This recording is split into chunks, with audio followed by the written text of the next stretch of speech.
Hi, I'm Alex Asunkobi, and this week I'm taking a look at Tekken 6. The most important thing for Tekken fans to know about Tekken 6 is that it is indubitably Tekken. Everything that made all the previous games the great fun they were has made it through to Tekken 6 intact, and the game is looking as good as you'd expect for the franchise's long-awaited full next-gen debut.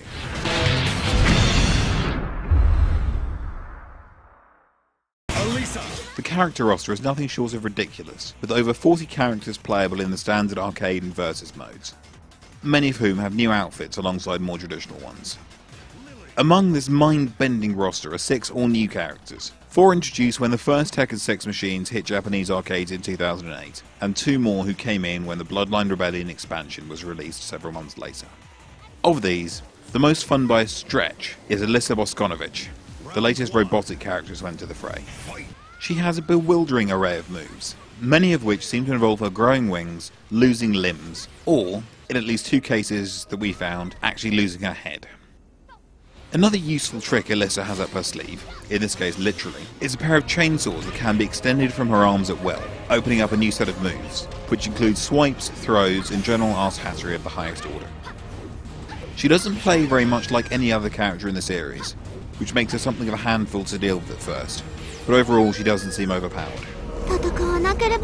As with many characters, she is particularly weak when changing stances, which makes up the added power of her chainsaw-based attacks.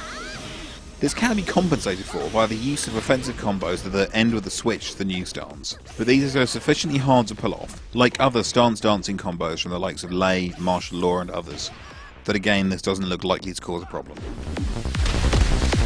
Lars Alexandersson, an illegitimate son of Heihachi, and a Swedish officer in Tekken Force, also made his debut in Bloodline Rebellion, and he's still looking good in the console port. He plays in a much more orthodox manner, as we reported back when it first hit arcades, and will provide another string to the bow of those who enjoy fighting with the Jin Kazuya family of characters.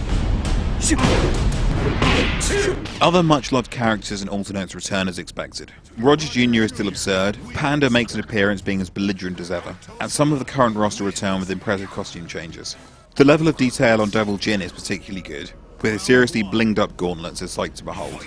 Yoshimitsu costume changes are set to be another highlight, with his standard get-up now seeming to be made from entrails, and a cardboard cheap samurai costume promised. Tekken 6 is shaping up to be, well, Tekken 6. It doesn't do anything revolutionary, but it's a good looking step forward in terms of variety and sheer silliness.